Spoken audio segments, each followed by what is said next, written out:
Good morning students. I am Vijay Sarathi, Assistant Professor, BCom BN Department, Tiruthandur, Nara College, Selavaya. So today we are going discussing about the banking management. Banking management, first unit, banking structure. What is meant by banking? A bank is a financial institution which lends money, accepts deposit, clears checks, provides loans, and carries their financial services for its customers. Both public sector banks or private sector banks need to be managed in a professional way. So, what is meant by bank management? Bank management is not just for earning profits, but it also involves liquidity management, asset management, liability management, and capital management.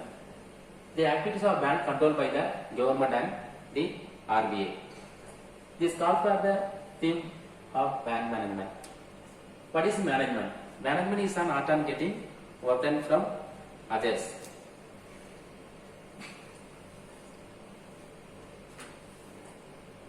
What is foreign bank? Foreign bank are those banking companies which open a branch in a different nation. Then they headquarters, they have the registered office in one country. These foreign banks open a branch in other countries. It is to provide better service and convenience to multinational customers. Then, what is a commercial bank? A commercial bank is financial institution that provide service like loans, certificate of deposit, savings bank account, bank overdraft. To its customers, this institution make money by lending loans to individual and earning interest on loans. Next, service private commercial bank. Private commercial bank means the commercial banks other than commercial banks owned by the recipient which propose to make or have made a segment to the dealer and which have entered into a participant bank.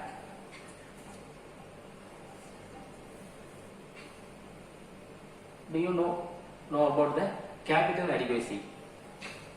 The capital adequacy ratio is a measures of how much capital a bank has available, reported as a percentage of bank risk-weighted credit exposure. The purpose is to establish that bank have enough capital and reserve to handle a certain amount of losses before being at risk for becoming insolvent. Next, what is small bank?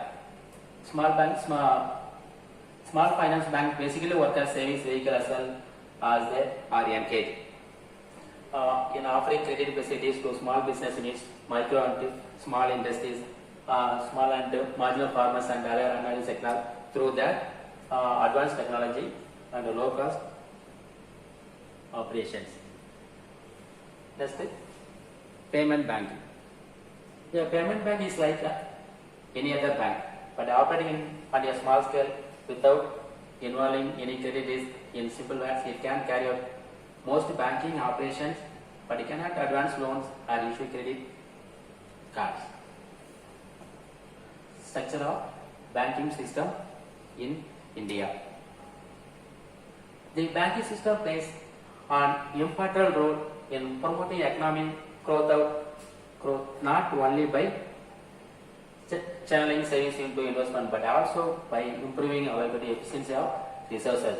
The recent empirical evidence, in fact, suggests the banking system contributes to economic growth more by improving the availability, efficiency of resources than by channeling of resources from sellers to investors. An efficient banking system is now regarded as a necessary precondition for growth. The banking system of India consists of the RBI, commercial bank, cooperative banks, and development banks. Development financial institution. This institution will provide a meeting ground for the sellers and the investors from the core of India financial sector. Through mobilizations of resources and their better allocation, bank play an important role in the development process of underdeveloped countries. So, cooperative banks, nationalist bank, State Bank of India, Indian Bank, Indian Overseas Bank, Bank of Baroda, Bank of Punjab. These are organized banking. Scheduled bank. There are banks are classified into two categories: scheduled banks, another one is non-scheduled bank. Scheduled banks, these are classified into commercial banks, public sector banks, private sector banks, foreign banks, and regional rural banks. There are classified into commercial banks, four categories: public sector banks, private sector banks, foreign banks, and regional banks. So, public sector banks, SBI and associate banks, nationalized bank, other public sector banks, state cooperative bank, cooperative bank, state cooperative bank, regional cooperative bank, and rural cooperative banks. Deposit are three types of fixed deposit, current deposit, and saving deposit. So, current account deposit. Such deposits are payable and demand are therefore called deposits. Can be withdrawn by the deposit any number of times depending upon the balance in the account. The banks does not pay any interest on these deposit but provide check facilities. This account generally managed by businessman and industry who receives and make business payment of large amount through checks.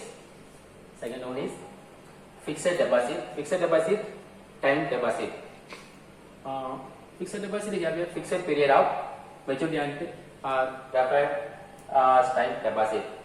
These are deposit for a fixed time. Period of time ranging from a days to a few years. These are neither payable on demand nor that enjoy check facilities. They can be withdrawn only after the maturity of the specific fixed period. They carry higher the rate of interest in fixed deposits. They are not treated as a part of money supply. Recurring deposit in which regular deposit of an agreed sum is made is also a variant of fixed deposit. Third one is savings account deposit. These are deposits whose main object is to save. Savings account is most suitable for individual household.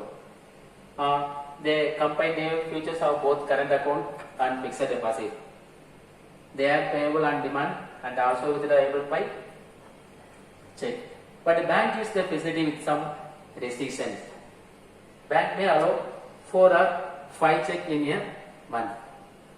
Interest paid on savings account deposit is lesser than that of fixed deposit.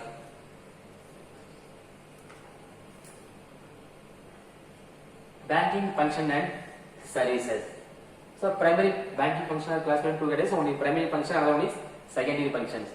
Primary functions: accepting deposit, saving deposit, fixed deposit, current deposit, recurring deposit.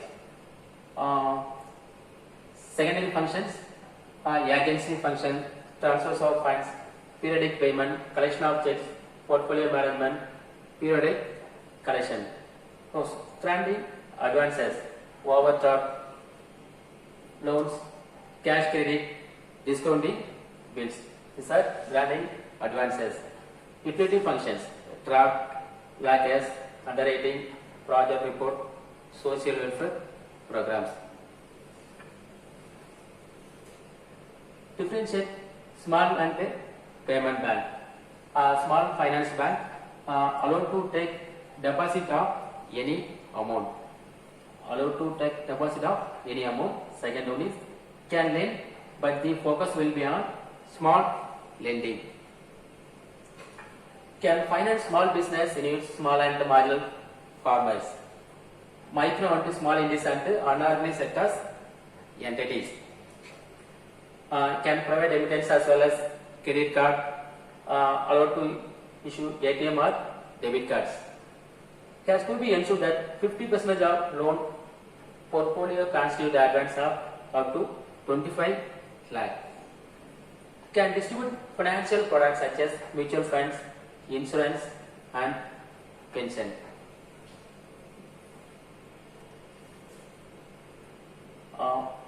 Payment banks.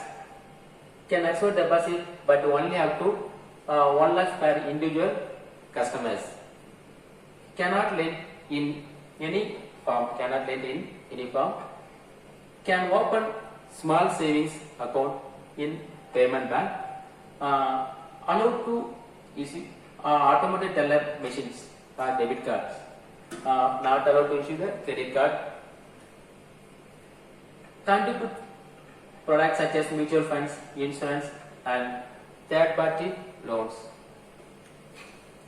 Lending procedures.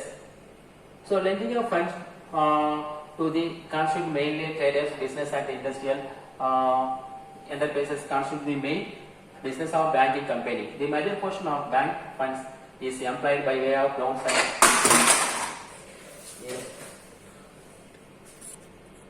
lending of funds to the constitute mainly traders, business and industrial enterprise constitute the main business of a banking company. The major portion of banks funds is employed by way of loans and advances, which is the most profitable employment of its funds.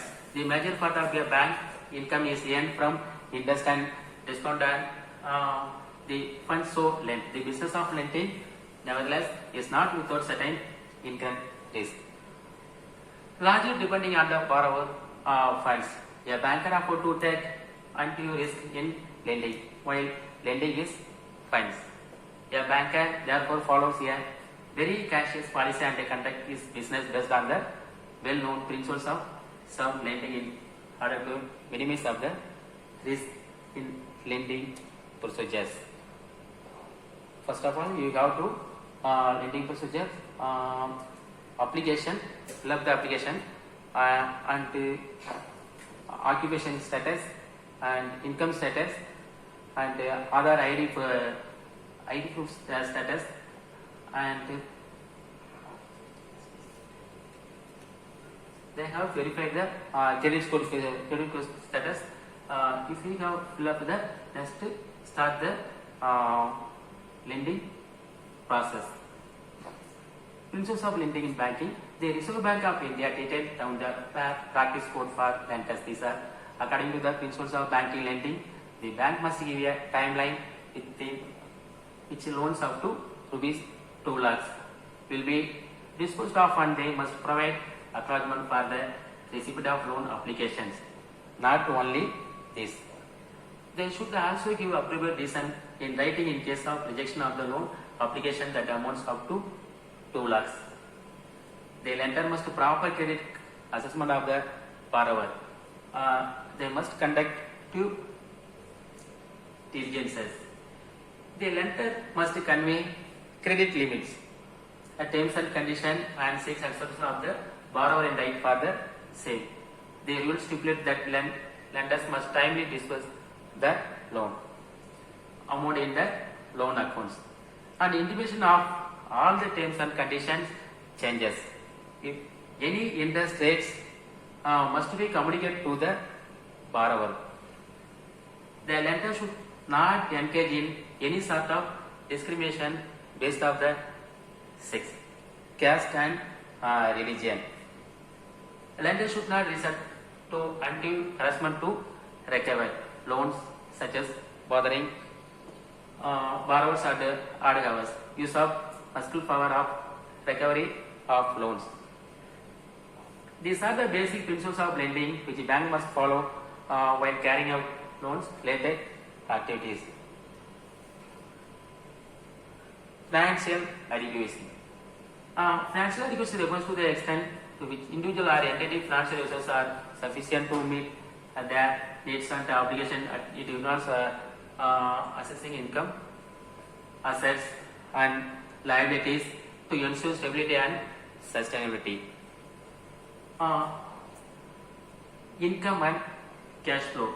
Income and cash flow, expenses and budgeting, emergency fund, debt management, savings and investment, insurance coverage, retirement planning, asset ownership, education and knowledge, legal and tax compliance.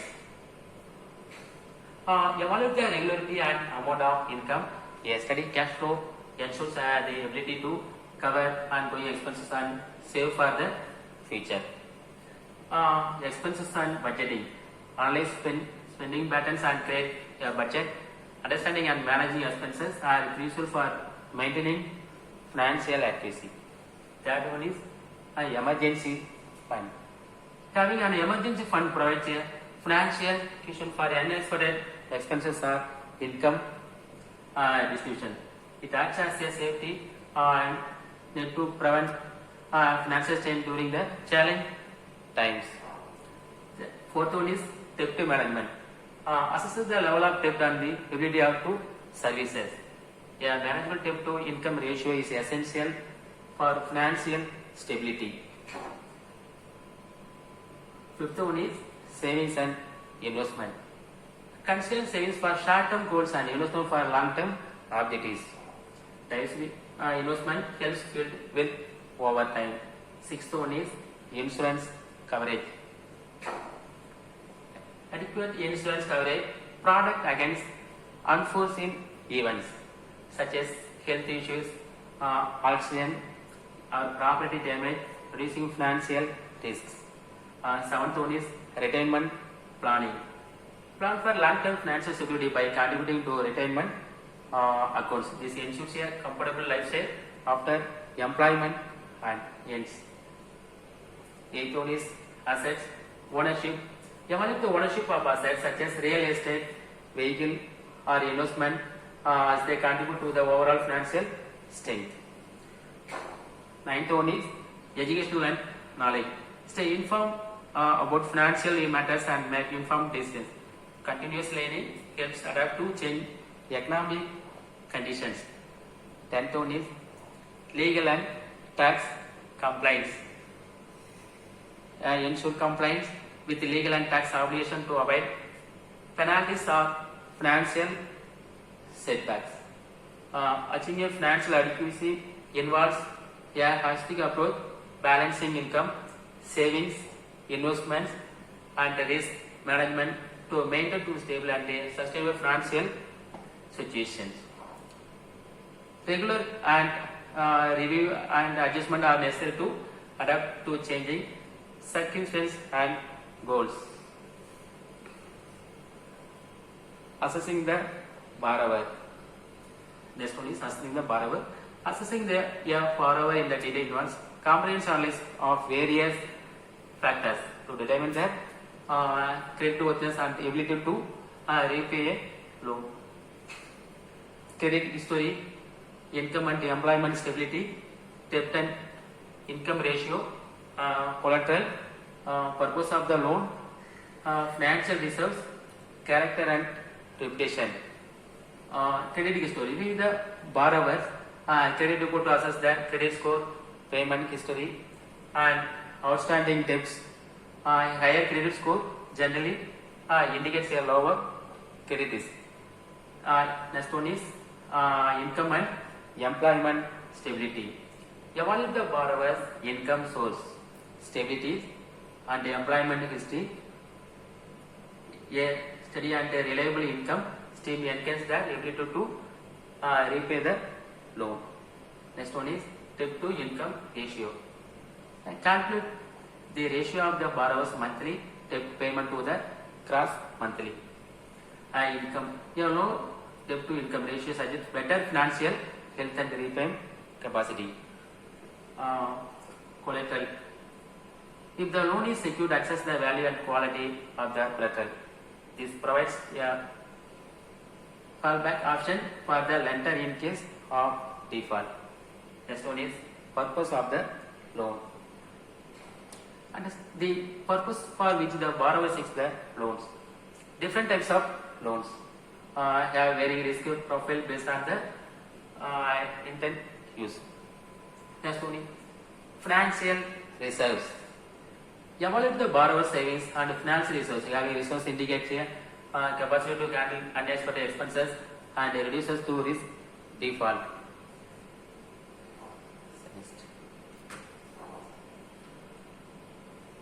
Project appraisal meaning. Project appraisal is a systematic process of evaluating the feasibility, potential risk and benefits of your proposed project before deciding to invest resources. It is a crucial step in project management and investment decision making. Here, the key components of project operation. First one is project definition and scope.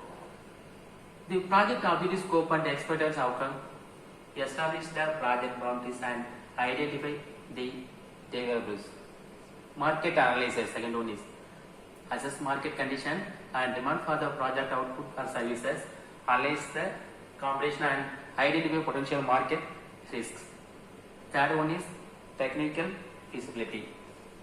Evaluate the technical aspects of the project, include the technology requirement and feasibility. Assess the availability of necessary resources and technology. Fourth one is financial feasibility. Develop detailed cost estimate for the project, including initial investment and operating costs, assessing the potential revenue streams and financial returns. Fifth one is economic feasibility. Analyze the overall economic impact of the project, considering direct and indirect effects of the economy. Evaluate the project contribution, employment, income generation, and economic growth. Risk assessment. Identify and assess the potential risk associated with the project, including market risk, technical risk, and external factors. Develop mitigation strategies. Seventh one is environmental and social impact. Evaluate the project potential impact on the environment and the local communities. Comply with the environment regulation and social responsibility standards. Eighth one is legal and regulatory compliance. Ensure the project complies with the relevant legal and regulatory requirements. Obtain necessary permission and approvals. Ninth one is project schedule and timeline. Develop a realistic project schedule outlining key milestone and timelines. Assess the critical path and potential delays. 10th one is organizational capacity. Evaluate the organization's capacity to undertake and manage to project successfully. Consider the availability of skill, personnel and necessary infrastructure. Structural analysis and infrastructure are distinct concepts often used in different contexts.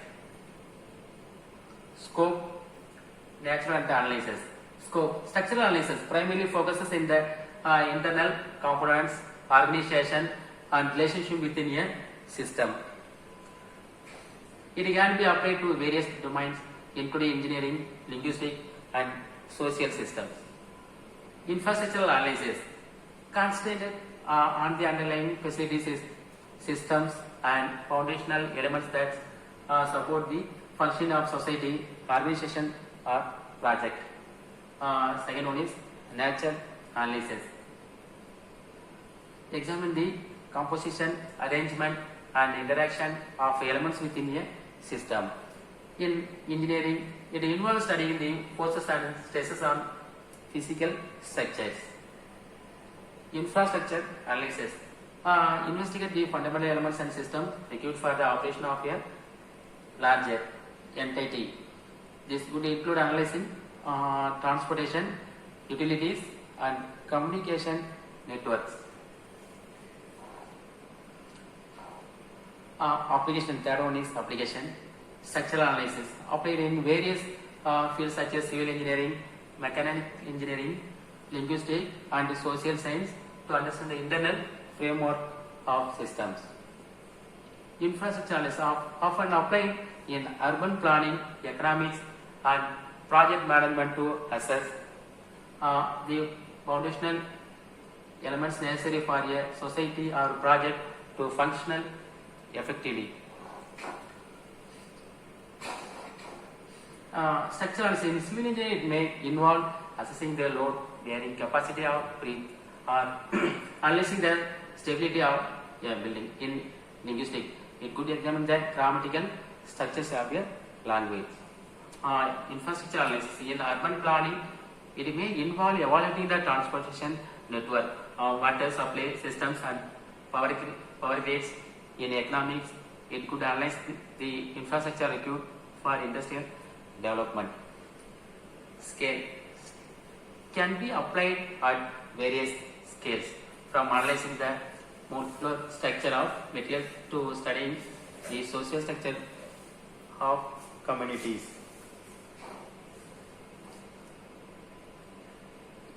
In some structural analysis looks into the internal arrangement and relationship within a system, while infrastructure analysis is concerned with the foundational elements and system necessary for the overall functioning of larger entity, such as a society or project.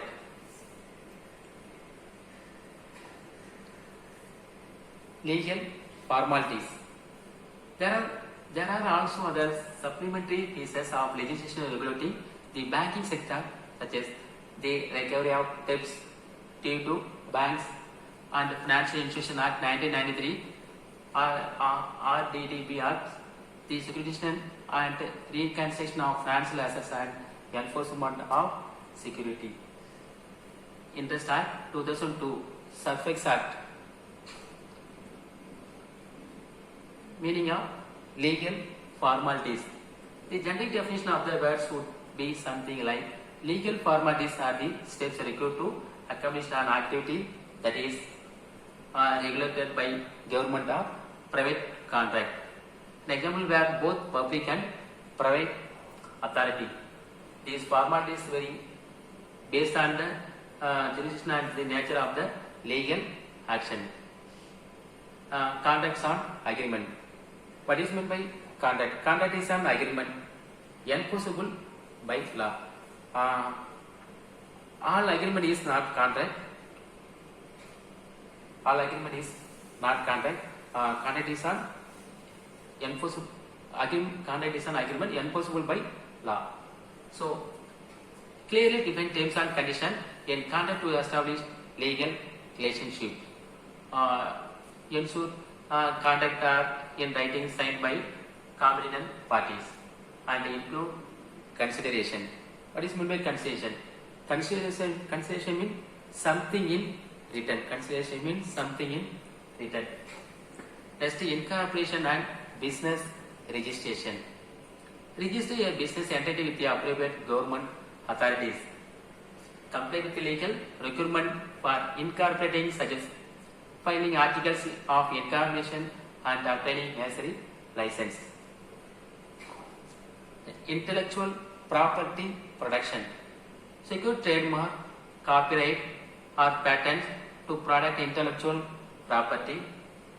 File application with the relevant intellectual property officer. Employment contract and regulations. Adhere to employment laws and regulations. Draft clear employment contract specifying terms of employment, responsibility and benefits. Legal formalities. Real estate transaction. Follow legal procedure for buying, selling or leasing real estate. Conduct due diligence and ensure compliance with zoning and land use regulations. Complies with tax laws. File accurate and timely tax returns. Comply with the tax regulation, including proper record keeping and reporting. Data protection and privacy. Comply with the data protection laws and regulations. Implement measures to safeguard personal and sensitive information. Next one is environmental regulations. Other two environment laws and regulation level to the industry. Obtain necessary permits and approval for project with potential environmental impact. Banking and financial regulations. Follow regulation governing financial transaction. Second one is comply with the anti-money laundering AM and know your customers KYC requirement. License and permits. Apply necessary license and permits to specific activities. Renew license and permits as required by law. Adhering to legal formalities is crucial for individual and business to operate within the bounds of the law, avoid legal disputes, and ensure a stable and compliant existence. Failure to comply with the legal requirement can lead to legal consequences, fines, and other penalties. Legal advice from professional may serve to navigate complex legal formalities effectively.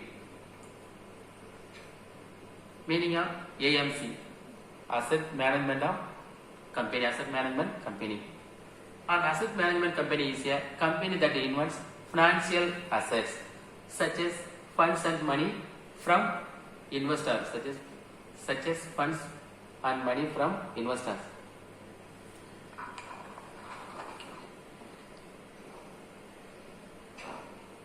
Companies or other AMC in companies that use those assets as financial investment, operational investment, or any other type of investment to grow the investment. Following that, the returns are due to the actual investor with a small portion of the returns held back as AMC fees. Fund houses, money managers, and money management firms are all terms used to describe these entities. In AMC company, AMC asset management company may manage several funds with various investment and financial objectives. Funds managers these set the financial and investment goals, assess the risk and the reward profile, and then use an investment strategy. Role of asset management companies. Asset management companies play a crucial role in recovering value from non-performing loans. They employ strategy to maximize asset value through sales, lease, or other risk mitigation. These companies help banks minimize losses by managing distressed assets efficiently. They conduct due diligence, assets valuation, and a legal process to recover value.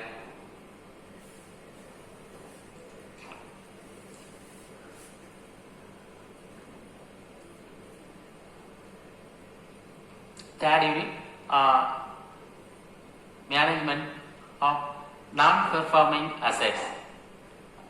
Definition of non-performing assets. Understand that the concept of non-performing assets, loans or advances that are not generating income for the bank due to default in repayment. Classification of non-performing assets. Lengthy categories of non-performing assets based on the period of non-payment and severity. Causes of non-performing assets.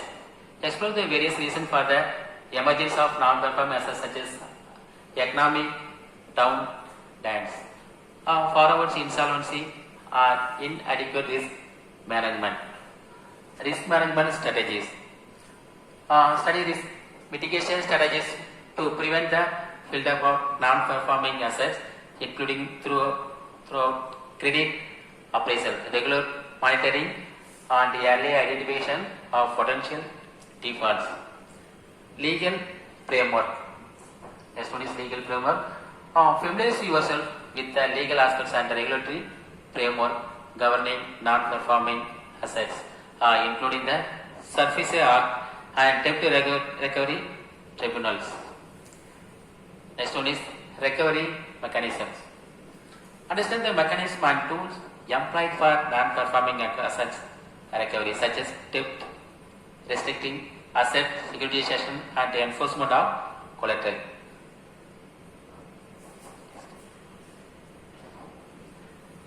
Market trends. Monitor shift in economic indicators, interest rates, and global market trends, and anticipate potential impacts on the bank's performance, credit quality. Regularly assess the quality of the bank loan portfolio, rise in non-performing loan, or changes in credit ratings could signal increased risk. liquidity levels. Keep a close eye liquidity ratio to ensure the bank can meet in short-term obligations. Sudden changes may indicate potential liquidity challenges.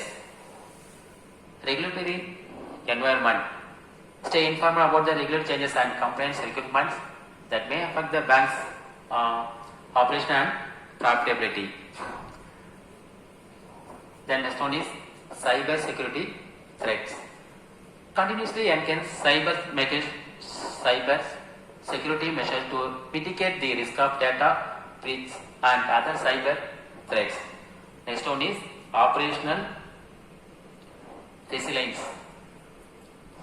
Assess the resilience of critical operational process and systems to identify and ensure business continuity. Next one is interest rate risk. Evaluate the impact of interest rate fluctuation on the bank's net interest margin and overall financial performance. Next one is technological advances. Stay abreast of emerging technology to assess opportunities for innovation and potential risk associated. Next one is management of remedies available. Management of non-performing assets remedies available. Early detection and resolutions. Implement robust system to identify non-performing assets and early stage. Early detection allows for timely intervention and resolutions. Next one is restriction and rescheduling. Consider restriction and rescheduling loans for borrowers facing temporary financial difficulties. This can provide them with relief and increase the chances of repayment. Next one is asset quality review, AQR. Conduct a regular AQR to assess the true health of the bank's assets. This involves a through examination of the quality of loans and the adequacy of provisions. Risk mitigation strategies. Develop and implement risk mitigation strategies to prevent the creation of new non-performing assets. This may include stringent credit risk assessment, collateral management, and monitoring borrower financial health.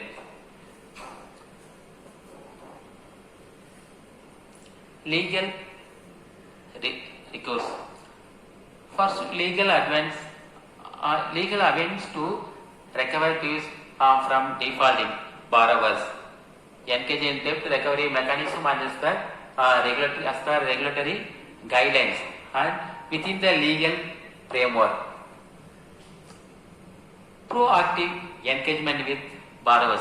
Ensure to open communication with the borrowers facing financial challenges. Work collaboratively to find solutions such as loan motivation or alternate repayment loans. Next one is asset reconciliation company, ARCS.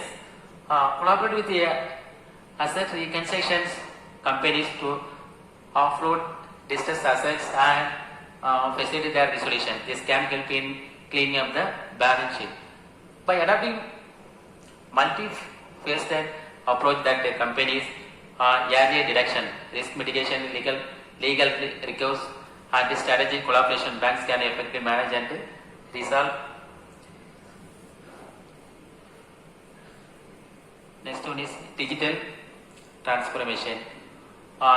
Embrace digital technologies to enhance operational efficiency, improve customer experience, and streamline internal process. Next one is enhanced cyber security. Invest in robust cyber security measures to protect customer data and financial transactions. Next one is economic stimulus programs. Stay informed about government and economic stimulus programs and collaborate with relevant authorities to leverage support for customer facing financial challenges. Next one is sustainable banking practice. Integrate sustainable and responsible banking practices, considering environmental, social and governance factors. Next one is regulatory compliance upgrades. Stay updates of regulatory changes and update internal process to ensure compliance. These include adapting to new reporting requirements and adhering to evolving industry standards. Next one is customer-centric approach.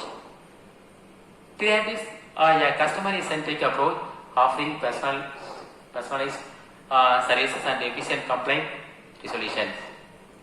Next one is open banking initiatives.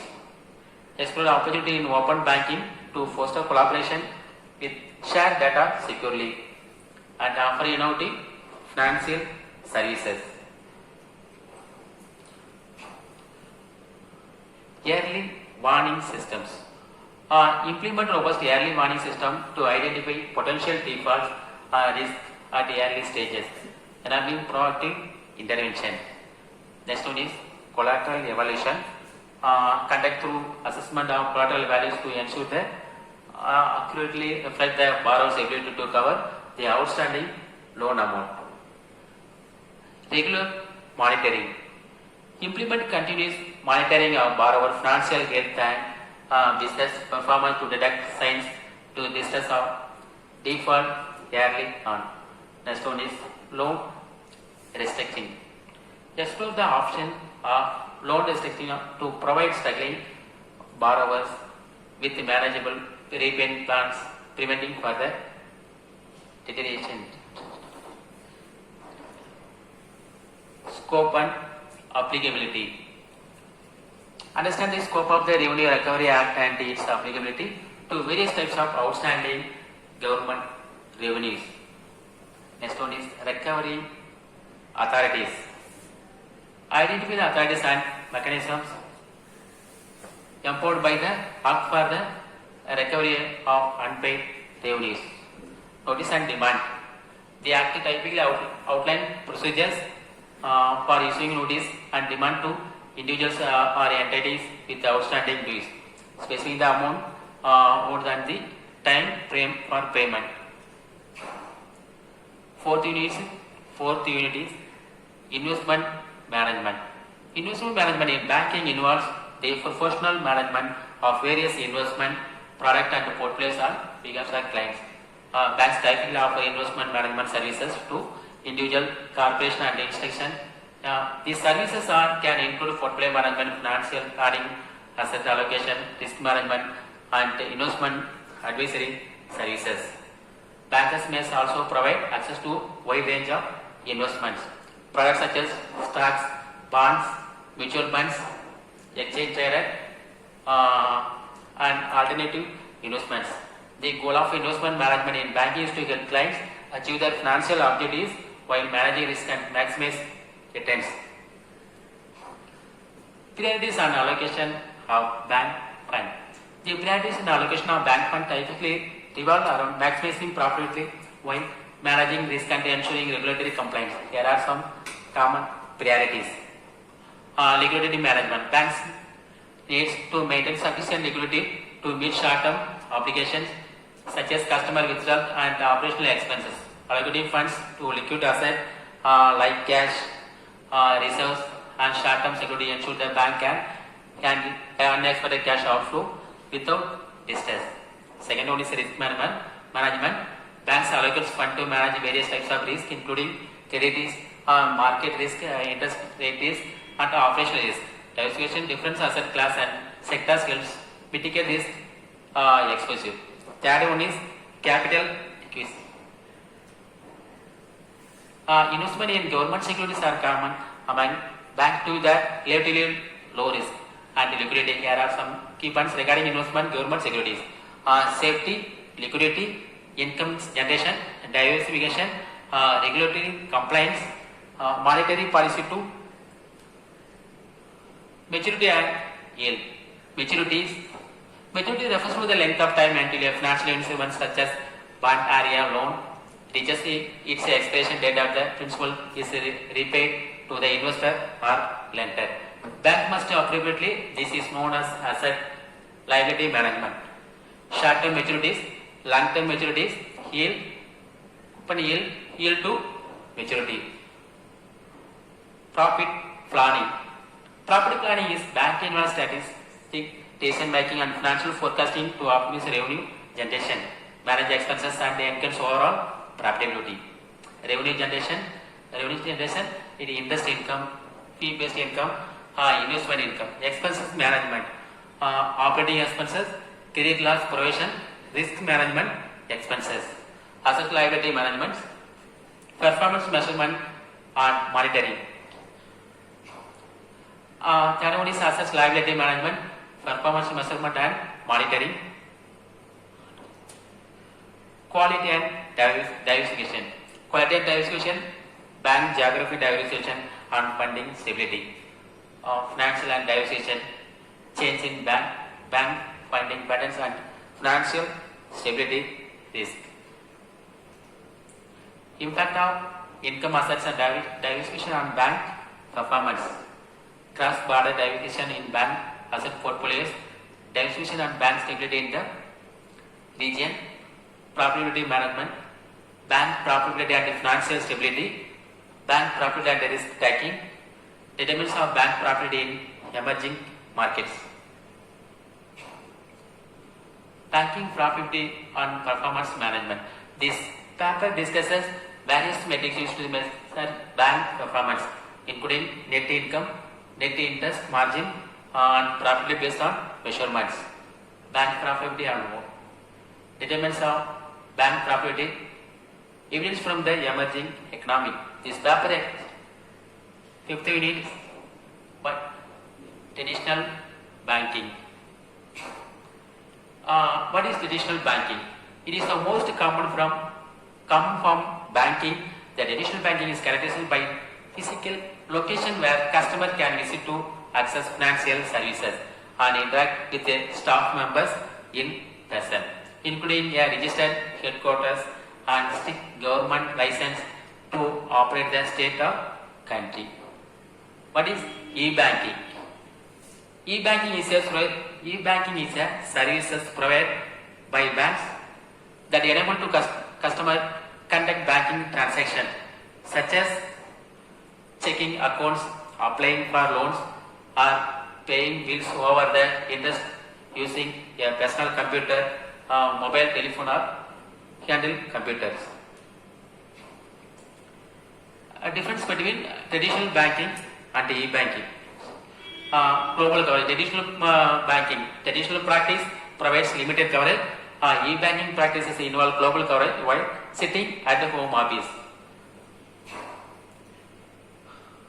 Phase of e-banking. Phases of e-banking. Banks in India provides form in English, Hindi and regionally appropriate language. Customer can write checks in Hindi, adding convenience to the banking transaction.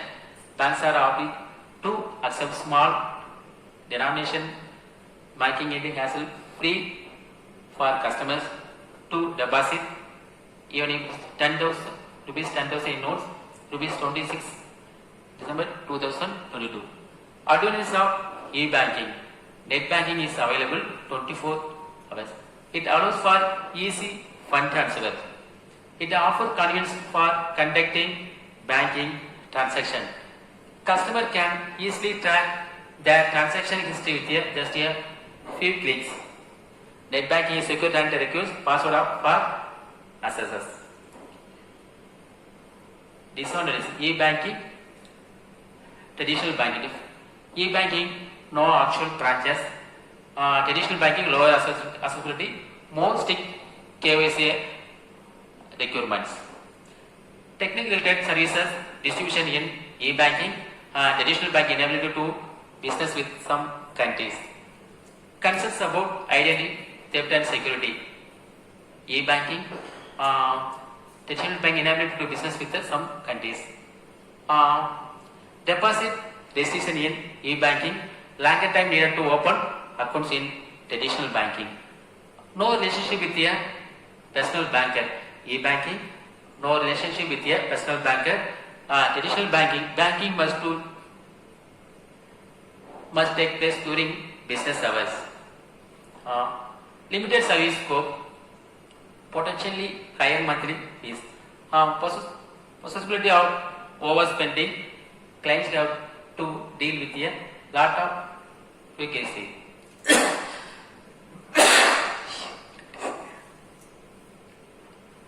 What is internet procurement?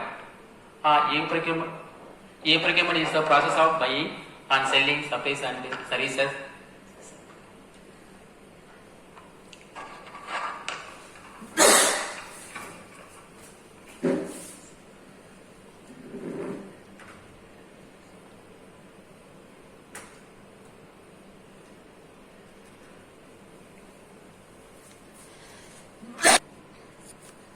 What are the features of CC banking?